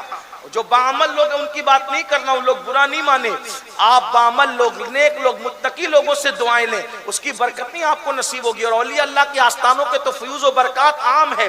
بلکہ سرکار غریب نواز کی چوکھٹ کے بارے میں امام اہل سنت لکھتے ہیں, جب وہاں جا کر کوئی دعا کرتا ہے تو دعا کرنے والے کو نہیں دیکھا جاتا, پھر غریب نواز کے صدقے میں ہر دعا قبول کی جاتی ہے. امام اہل سنت کے چھوٹے بھائی نے ان کی ترجمانی کی ہے, خواجہ ہند وہ دربار اعلیٰ تیرا, کبھی محروم نہیں مانگنے والا تیرا. میرے بھائی وقت ہوتا تو میں بتاتا, اکبر بادشاہ کو جانا پڑا, گیا, اولاد ملی بھی اس کو. جو اس کے یہاں سلیم پیدا ہوا نا, وہ سلیم کس کی دعا سے پیدا ہوا پتہ ہے؟ حضرت شیخ سلیم چشتی جو بابا فرید کی اولاد میں سے تھے, انہوں نے دعا کی اور دعا کر کے فرمایا بچہ اسی وقت پیدا ہوگا جب تو ہمارے مرشد غریب نواز کے یہاں سفر کرے گا, وہاں جا. یہ کیوں تھا پتہ ہے؟ وہ اپنے آپ کو خدا کہتا تھا اکبر, اور اس کو اولاد نہیں تھی. دیکھو یہ بھی خدا کی شان دیکھو, اپنے آپ کو خدا کہتا تھا اور ایک بچہ پیدا نہیں کر سکا. یعنی اس کا مطلب یہ ہے کہ خود مغرور اور گھمنڈی لوگوں کو اللہ اتنا مجبور کرتا ہے کہ تو کیا گھمنڈ کر رہا ہے, ایک بچہ پیدا کرنے کی تیرے اندر طاقت نہیں, اتنا کمزور ہے. آج بھی ایک ملک کا وزیر ایسا ہے جو بڑا گھمنڈی ہے, لیکن اس کے گھر میں کوئی اولاد نہیں اور قیامت تک کبھی ہو بھی نہیں سکتی. کہاں ہے؟ گوگل پہ جا کے سرچ کرنا, ہم سے زیادہ گوگل آپ چیک کرتے, کون ہے ذرا تلاش کرنا. خدا گھمنڈ کو کیسے توڑتا ہے, خدا کیسے گھمنڈ کو چکنا چور کرتا ہے. تو وہ بھی تھا اور اس کو بھی اولاد نہیں تھی, بہت تلاش اور بہت کوششیں کی, ناکام رہا. ایک بڑا قریبی تھا مصاحبین میں سے, اور وہ شیخ سلیم چشتی کا مرید تھا. اس نے کہا کہ ذل الہی, اس نے کہا بھائی میں نہیں کہہ رہا, اس نے کہا ذل الہی اگر جو ہے وہ آپ میری بات پہ ناراض نہ ہو تو آپ کو اولاد ہو سکتی. دیکھو ولیوں کو ماننے والوں کا یقین کتنا پختہ ہوتا ہے, اور آپ سے یہی کہتا ہوں یقین ہوتا ہے تو اللہ بھی دیتا ہے, یقین ہوتا ہے تو رسول اللہ بھی دیتے ہیں, اور یقین ہوتا ہے تو ولی اللہ بھی دیتے ہیں. یقین نہیں ہوتا تو پھر کہیں سے نہیں ملتا, ادھر ادھر بھٹکتے رہتے. ہاں بھٹکنے والے کیا بھٹکتے ہیں, بھٹکنے والے یہ بھٹکتے ہی رہتے ہیں. بھٹکو مت, یقین پیدا کر. حضور شیخ الاسلام میرے مرشد اجازت کے 2 مصرے بڑے خوبصورت ہے, کہتے ہیں یقین والے کہاں سے چلے کہاں پہنچے, یقین والے کہاں سے چلے کہاں پہنچے. جو اہل شک ہیں اگر میں مگر میں رہتے ہیں, اگر مگر کے سوا کچھ نہیں, برباد ہے, تباہ ہے, کچھ نہیں ہوتا. یقین پیدا کرو, یقین نے بہت کچھ دیا ہے. یقین کی بات بتاؤں, اب ہم عنوان سے دور ہوں لیکن بتاؤں گا. اس کی وجہ ہے کہ میں کوئی باضابطہ مقرر نہیں, یہ ساری ضابطگی مقرر لوگ کے لیے, اپنے فقیر لوگ ہیں, جو منہ میں آئے شریعت کی روشنی میں بتا دیا جائے تاکہ کسی کی اصلاح ہو, ہے نا. بالکل اصول ضابطے سے وہ چلتے ہیں جو باضابطہ خطیب ہوتے ہیں. یہاں کوئی اطابت خطابت کچھ نہیں, یہ فقیری ہے, دل سے نکل رہی ہے, آپ کے دل کے اندر پہنچانے کی کوشش کی جا رہی ہے. بس یقین دیکھو, یقین کہاں تک پہنچا. کہتے ہیں حیدرآباد کے نواب تھے, اور نواب بڑے, اب تو جانتے ہیں منچلے ہی لوگ ہوتے تھے, منچلا پن ہوتا تھا نوابوں کے اندر. تو نواب صاحب کے یہاں بھئی گفتگو پوری, ٹائم ختم ہو گیا, بات پوری کر دوں. تو پھر آپ لوگ لائٹ سے کیوں پریشان ہیں؟ یہ لائٹ آتا جاتا رہے گا، یہ دل کا نور تھوڑی ختم ہونے والا ہے۔ آپ اپنی توجہ ادھر ہی رکھیں نا، بات پوری ہوتی ہے۔ میں بات کروں، ذرا پیچھے والوں کی اجازت ہے تو ہاتھ اٹھا کے اشارہ کرے۔ تھکے تو نہیں؟ نہیں تھکے؟ یہ لوگ تھکے کیا؟ نہیں، آپ لوگ تھکے ہو تو بھی۔ وہ منچلا پن تھا نوابوں میں، نوابوں کا منچلا پن مشہور ہے، اگر وہ بتاؤں تو پھر ایک لمبا ٹائم چاہیے، لیکن وہ نہیں تذکرہ کرتا۔ لیکن ان کو جانا تھا مدینہ منورہ، حج کرنا تھا، مدینہ شریف جانا تھا۔ نواب صاحب کے یہاں ایک نوکر رہتے تھے، نوکر، اس نوکر کا نام تھا برہ، برہ، اس کا نام ہی برہ رکھا، برہ۔ وہ برہ تھا بڑا بھولا بھالا۔ کچھ لوگ ایسے بھولے بھالے ہوتے ہیں نا، جن سے سب دل لگی کرتے ہیں، سب مذاق اڑاتے ہیں، سب ان کی اڑاتے رہتے ہیں۔ تو برہ بھی ایسا بھولا بھالا تھا، سیدھا سادہ تھا کہ سب اس کی مذاق اڑاتے تھے، اس کی مزہ لیتے تھے، دل لگی کرتے تھے اس کے ساتھ۔ تو جب حج کو جانے لگے تو مدینہ شریف جانا تھا، حج کو جانا تھا، تو نواب صاحب نے کہا یار اتنا لمبا سفر ہے، مہینوں لگ جائیں گے، تو برہ کو بھی ساتھ لے لیتے ہیں، کیونکہ راستے میں اس سے ہنسی مذاق کریں گے تو ذرا ٹائم پاس ہوگا نا۔ بھائی لوگ ہنسنے بولنے والے ہوتے ہیں تو ٹائم پتہ نہیں چلتا۔ جیسے ہمارے وقار بھائی جب یہ جلسے میں ہوتے ہیں، نظامت کرتے ہیں، تو آپ لوگوں کو ایسا لگتا ہے کہ یہ ہٹے نہیں، مقرر ہی نہیں آئی، انہی کو کھڑے رہنا چاہیے، ہے نا؟ محبت کرتے ہیں آپ لوگ ان سے، یہ ہنساتے بھی رہتے ہیں آپ کو، تو ایسا ہنسنے بولنے والا مزہ آتا ہے سب کو۔ بھائی دل ہے تو دل لگی بھی ہونی چاہیے نا۔ یہ گردن لٹکا کر بیٹھنے کی بدعت بعد میں شروع ہوئی ہے۔ ہمارے سب بزرگ لوگ زندہ دل رہے، اور زندہ دل زندہ دلی کا نام، زندگی زندہ دلی کا نام ہے۔ مردہ دل کیا خاک جیا کرتے ہیں؟ ہاں، تو دل لگی کرنی تھی۔ دیکھو قسمت کی بات، تقدیر کی بات، کیا کسی کا بھولا پن اس کو مدینے لے گیا، کسی کی سادگی مدینے لے گئی۔ پتا چلا مدینے شریف جانے کے لیے پیسے نہیں، ان کے کرم کی ضرورت ہے۔ بے حکم کب مجال پرندے کو پر کی ہے۔ پھر کیا ہوا؟ سفر میں لے گئے ہنسنے بولنے کے لیے، ہنسی مذاق کے لیے۔ برہ ساتھ گیا، بھولا بھالا آدمی تھا، خدمت بھی کرتا تھا، ہنسی مذاق بھی چل رہی تھی۔ مدینہ شریف پہنچ گئے۔ مدینہ شریف پہنچے تو بارگاہ رسالت میں حاضری دی۔ حدیث پاک ہے، آقا ارشاد فرماتے منزارہ قبری، منزارہ قبری وجبت لہو شفاعتی، جس نے میری مزار پر حاضری دے دی اس پہ میری شفاعت واجب ہو گئی۔ تو شفاعت کوئی دیکھنے کی چیز تو نہیں ہے نا، کوئی شکل تو نہیں ہوتی، بس گئے، عقیدہ ہے، یقین ہے کہ حضور نے شفاعت دے دی، کا وعدہ کیا تو دے دیا، شفاعت کا وعدہ ہے تو دے دیا۔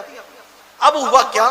حاضری دے کر سلام پڑھ کے سب لوٹے، تو مبارکباد دینے ایک دوسرے کو، مبارک ہو مبارک ہو، شفاعت مبارک شفاعت مبارک۔ یقین تھا ان لوگوں کو، اور ہونا بھی چاہیے، حضور نے کہہ دیا تو ہونا ہی ہے مبارک۔ یہ برہ بھولا بھالا بیچ میں کودا، کائے کی مبارکباد چل رہی، تو بولے شفاعت ملی نا حضور سے، اس کی چل رہی تھی، بولے شفاعت ملی۔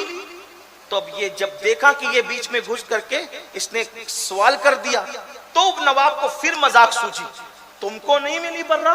نہیں مجھے تو نہیں ملی۔ بھئی اس کو ایسا لگا ذہن میں کہ شفاعت کوئی دکھنے والی چیز ہے، کوئی نظر آتی ہے، اور نظر آئے گی تو شفاعت ملے گی۔ اب جب نواب کو مذاق سوچی تو کہا تم کو نہیں دیا حضور نے؟ کہا نہیں مجھے تو نہیں دیا۔ اچھا ہمیں تو دیا، الحمدللہ۔ اب یہ نظروں سے اوجھل ہوا، کھسکا، وہاں سے ہٹا، اور روتا چلاتا سنہری جالیوں کے سامنے سیدھا، اور جا کے کہا حضور میں نے سنا تھا کہ ہر جگہ امیر غریب چھوٹا بڑا دیکھا جاتا ہے، آپ کے یہاں نہیں دیکھا جاتا، اب آپ کے یہاں بھی یہ فرق ہونے لگا۔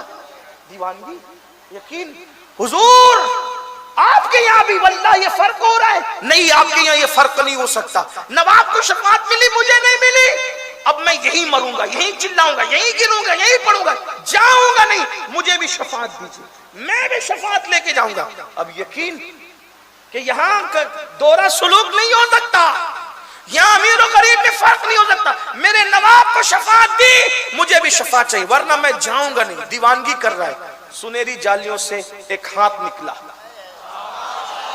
جیسا یقین ویسی عطا، جیسی سوچ ویسی عطا۔ سنہری جالیوں سے ایک ہاتھ نکلا، خوبصورت سا گورا گورا ہاتھ، اور اس پہ ایک کاغذ تھا اور اس کاغذ پہ لکھا تھا ہم نے برہ سے شفاعت کا وعدہ کر لیا. یقین یقین ہے یہ یقین کی برکتیں ہیں. لیا کاغذ اور کودتا پھاندتا آیا, ہمیں بھی مل گئی, ہمیں بھی مل گئی, ہمیں بھی مل گئی. پہنچا ہمیں بھی کیا مل گیا؟ کہا شفاعت. تم لوگوں کو ملی نا, بتاؤ تمہاری شفاعت کا ہے. یہ دیکھو میری شفاعت. جب نواب نے کاغذ پڑھا آنکھوں میں آنسو آ گئے, عقل والے پیچھے رہ گئے, عشق والا آگے بڑھ گئے. یہ یقین ہے میرے بھائیو, یقین یہ دلاتا ہے. یقین پیدا کرو, جو ہو ذوق یقین پیدا تو کٹ جاتی ہے زنجیریں. اپنے اندر یقین, آج مسلم امہ میں یقین نہیں ہے, ورنہ برہ ایک دیوانے کا یقین پیدا کرو. بے شمار اس پر واقعات ہے. تو بات دور چلی گئی اور دور سے دور چلی گئی. تو عرض کیا کر رہا تھا, میرے پیارے آقا صلی اللہ علیہ وآلہ وسلم کے پیارے دیوانوں, اولیاء اللہ کے پاس جاؤ, یقین کے ساتھ جاؤ, انشاءاللہ بگڑی بنے گی, کام بنیں گے. اور ان کی دعاؤں سے تقدیریں بدلتی ہیں, تقدیریں تبدیل ہوتی ہے. اس لیے اپنے اندر یقین کا مادہ پیدا کرو. جو جتنا یقین والا ہوگا اللہ اس کو اتنا نوازے گا, اس کو اتنا عطا کرے گا. آپ کو نہیں جانا ڈاکوؤں کی طرف, نہیں جانا جادوگروں کی طرف, نہیں جانا سادھوؤں کی طرف. بچیاں آبرو لٹا رہی ہے, آپ کا پیسہ ضائع ہو رہا ہے, آپ کے گھر کی برکت کے نام پر, گھر کی بندش کے نام پر لوگ کیا کیا کر رہے ہیں. تو میں عرض یہ کر رہا تھا, چلیے بات کہیں تو سمیٹنی پڑے گی. تو اللہ کے رسول علیہ السلام فرماتے ہیں, پہلی نحوست نماز چھوڑنے کی روزی سے برکت جاتی ہے. دوسری نحوست نماز چھوڑنے کی جلدی جلدی پڑھ دیتے. دوسری نحوست کیا ہے؟ نماز ترک کرنے کی, نماز چھوڑنے کی دوسری نحوست, اللہ اس کی عمر سے برکت اٹھا لیتا ہے, عمر اس کی چھوٹی کر دی جاتی ہے. تیسری نحوست, اس کے چہرے سے مومنوں کا نور چھین لیا جاتا ہے, ایمان والوں کا نور چھین لیا جاتا ہے, خوبصورتی چھین لی جاتی ہے. آج میری قوم کے جوان زیادہ تر کاوش اور کوشش کیا کر رہے ہیں, کاسمیٹک آئٹم لگائیں گے, ایک سے ایک صابن, کریم, اچھے سے اچھا فیس واش استعمال کریں گے. میں کہتا ہوں اگر ناجائز حرام چیز نہیں ملی ہے, کوئی منع نہیں کرتا آپ کو, لیکن آپ سے ایک بات کہتا ہوں, کتنا بھی قیمتی میک اپ کرو, کتنا بھی قیمتی, 2 گھنٹے 4 گھنٹے 6 گھنٹے, لیکن نماز کا سجدہ کرو گے تو سجدے کی برکت یہ ہے, زمین پہ رہو گے تو بھی چہرے چمکے گے, مرو گے تو جنازے میں بھی چہرہ چمکے گا, اور جب قبر سے اٹھو گے نا تو اللہ کے رسول فرماتے 14ویں رات کے چاند کی طرح چہرہ چمکے گا. آج خوبصورت سب کو بننا ہے, سجدہ کسی کو نہیں کرنا. نماز پڑھو, نمازی بنو, نماز کی برکت ہے, یہ سب برکتیں ملے گی. اب اگر بے نمازی پن سے روزی کم ہوئی, عمر کم ہوئی, چہرے سے رونق گئی, تو کیا پتا چلا؟ اس کا عکس کیا ہے؟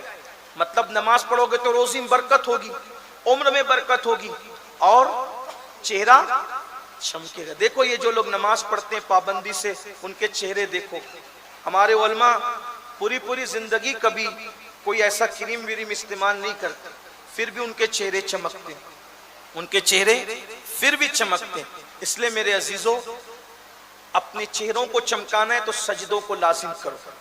پھر اب 3 مصیبتیں مرتے وقت, اللہ کے رسول علیہ السلام فرماتے ہیں دوسری 3 مصیبتیں بے نمازی کو مرتے وقت یہ ہوگی, وہ مرے گا تو ذلیل اور رسوا ہو کر مرے گا, ذلت کی موت آئے گی.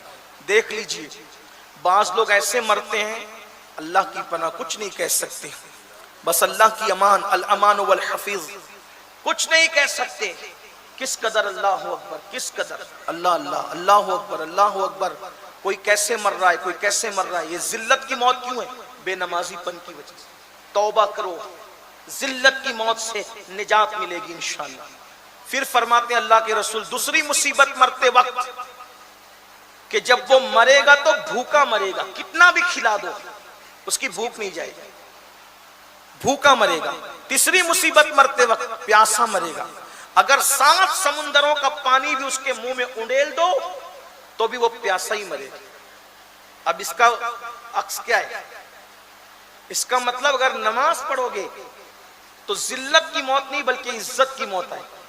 بے شمار لوگ ایسے ہیں نا, بے شمار لوگ جو مرتے ہیں تو لوگ تمنا کرتے کاش ایسی موت مجھے بھی نصیب.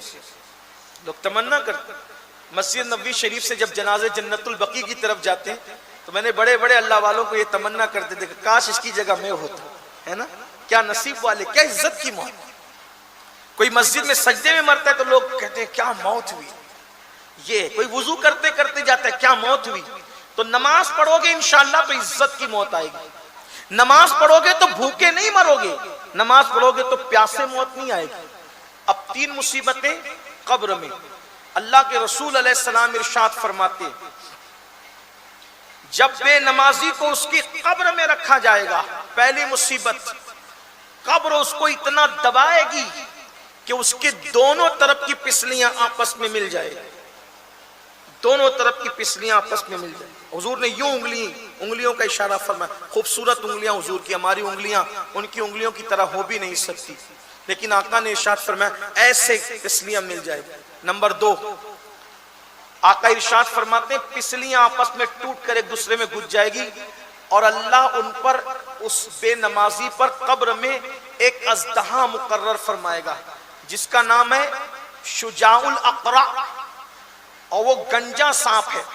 اس کی لمبائی 70 سال کی مسافت اتنی لمبی ہے اور وہ بختی اونٹ کی طرح موٹا ہے اور آگ کی اس کی آنکھیں ہیں اور لوہے کے اس کے ناخون ہیں. جب وہ کسی کو ڈسے گا تو وہ زمین میں دھس جائے.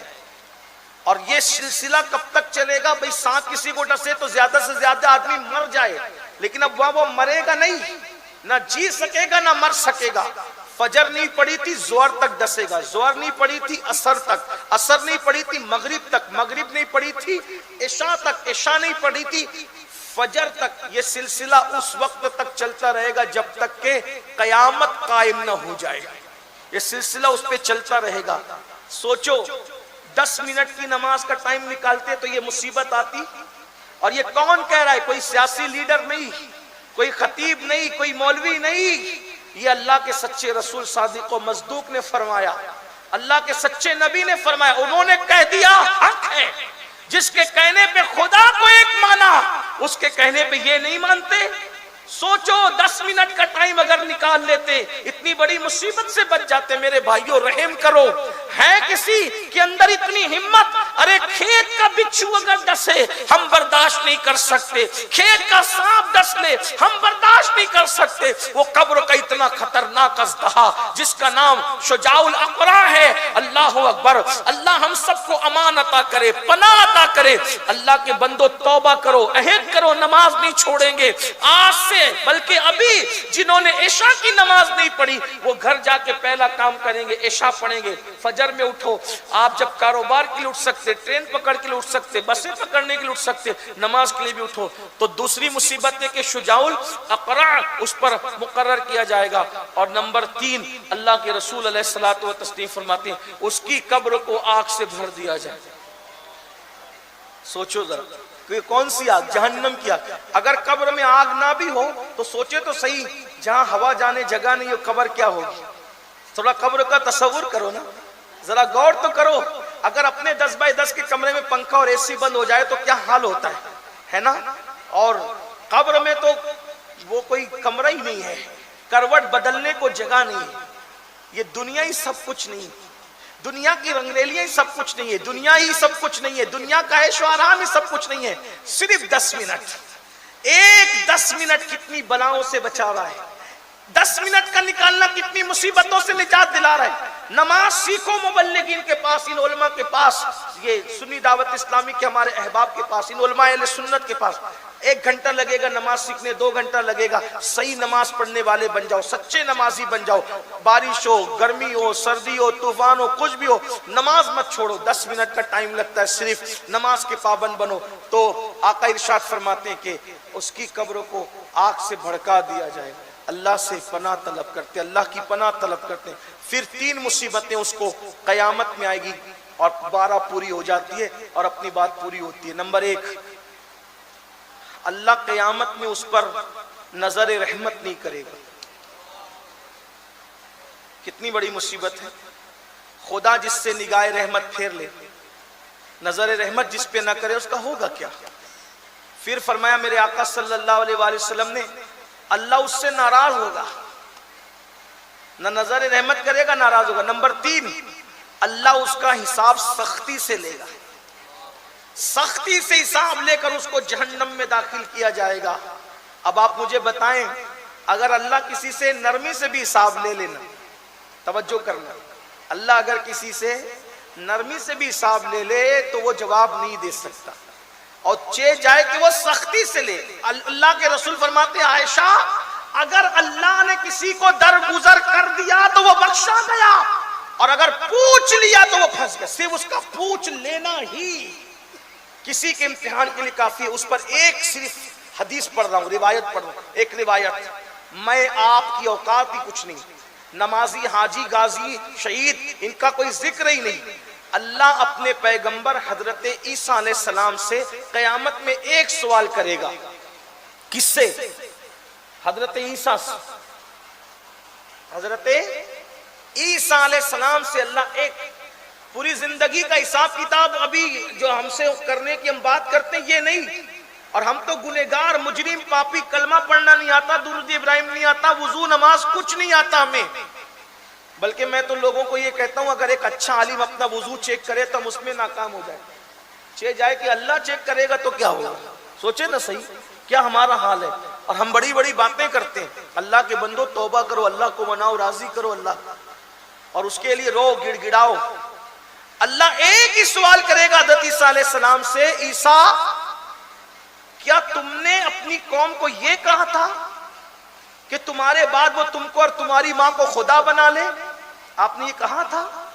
حالانکہ یہ سوال اللہ ان سے حساب لینے کے لیے نہیں کرے گا، بلکہ عیسائیوں کو رسوا کرنے کے لیے اور ان کو الزام سے بری ذمہ کرنے کے لیے اور ان کی عظمت کے اظہار کے لیے اللہ یہ سوال فرمائے گا کہ حضرت عیسیٰ پہ انہوں نے الزام لگایا کہ وہ کہتے ہیں کہ عیسیٰ خدا تھے، ان کی امی خدا تھی، اس لیے وہ 3 خدا مانتے ہیں۔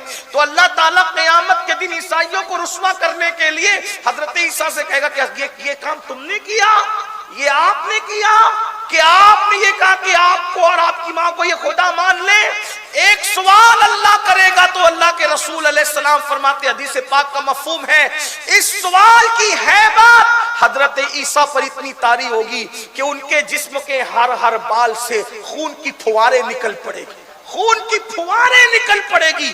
یہ معصوموں کی شان ہوگی اس دن، اپنا کیا حال ہوگا۔ اس لیے اللہ کے بندو، اللہ حساب سختی سے لے گا جو نماز نہیں پڑھے گا۔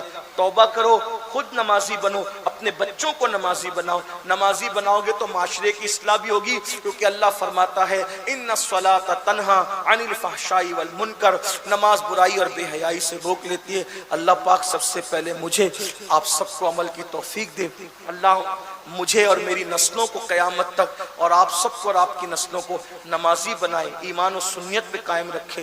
گفتگو کے درمیان میں اگر کوئی غلطی ہو تو اللہ تعالیٰ معاف فرما دے، بیچ میں کچھ باتیں چھوٹ گئی وہ وقت کی وجہ سے چھوڑنا پڑا، اپنی بات پوری کرتے ہیں۔ استغفر اللہ ربی ان ربی لغفور الرحیم۔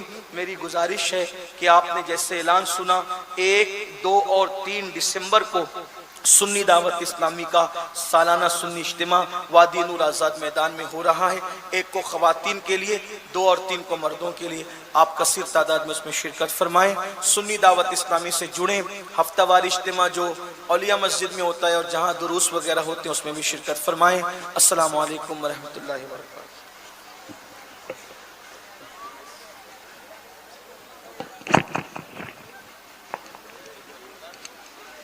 دیکھیے صلاۃ و سلام سے پہلے پھر گزارش آپ لوگوں سے کر رہا ہوں کہ سید صاحب کی آمد سے پہلے میں نے بتایا کہ زیارت پر آپ لوگ اکتفا کریں، ورنہ ہوگا یہ کہ زیارت سے جو نیکی مل رہی ہے آپ مصافحہ کرنے جائیں گے، دوسرے کو تکلیف ہوگی، سید صاحب کو بھی تکلیف ہو سکتی ہے، تو وہ نیکی زائل ہونے کا خدشہ ہے۔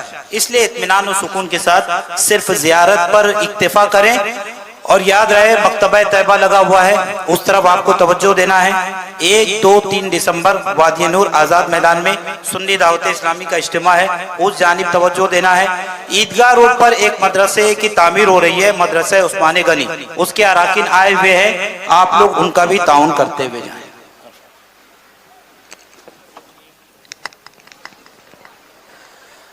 مصطفیٰ نے رحمت پہ لاکھوں سلام، شمع بز میں ہدایت پہ لاکھوں سلام، شہر یار ایران تاجدار حرم، شہر یار ایران تاجدار حرم، نوبہار شفاعت پہ لاکھوں سلام، مصطفیٰ جان رحمت پہ لاکھوں، شب اسرا کے دولہا پیدا ام درود، نوشاہ بز میں جنت پہ لاکھوں سلام، ان کے آگے وہ حمزہ کی جانبازیاں، ان کے آگے وہ حمزہ کی جانبازیاں، شیر قرآن شدوت پہ لاکھوں سلام، کاش محشر میں جب ان کی آمد ہو اور بھیجے سب ان کی شوکت پہ لاکھوں سلام، مجھ سے خدمت کے قدسی کا ہے ہر رضا، مجھ سے خدمت کے قدسی کا ہے ہر رضا، مصطفیٰ جان رحمت پہ لاکھوں سلام، شمع بز میں ہدایت، یا نبی سلام علیکہ، یا رسول سلام علیکہ، یا حبیب سلام علیکہ،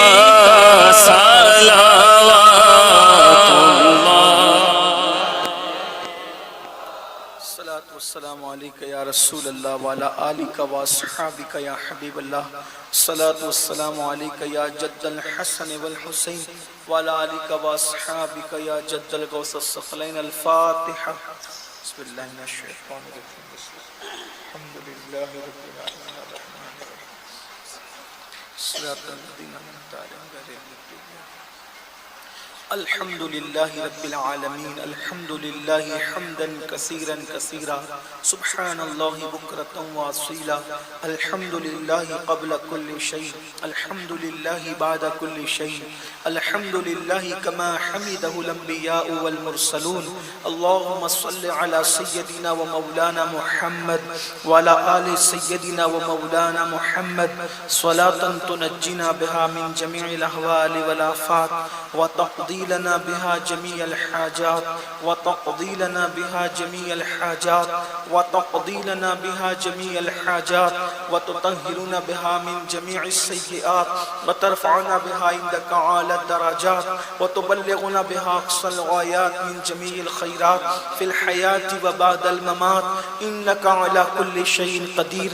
اللهم يا ربنا يا ربنا يا ربنا ربنا آتنا في الدنيا حسنة وفي الآخرة حسنة وقنا عذاب النار. اللهم إنا نسألك العفو والعافية والمعافاة الدائمة في الدين والدنيا والآخرة. اللهم أحسن عاقبتنا في الأمور كلها وأجرنا من خزي الدنيا وعذاب الآخرة. اللهم ثبتنا على الإسلام وأمتنا على الإيمان واحشرنا زمرة المسلمين. اللهم حبك وحب من يحبك وحب رسولك. اللهم استرنا بسترك الجميل. الہی بحرمت الحسن واخیہ وأمه وأبيه وجده صلى الله عليه وآله وسلم وبنيه نجي من كل غم الذي أنا فيه. نجي من كل غم الذي أنا فيه. نجي من كل غم الذي أنا فيه. يا حي يا قيوم يا حي يا قيوم يا حي يا قيوم يا ذا الجلال والإكرام.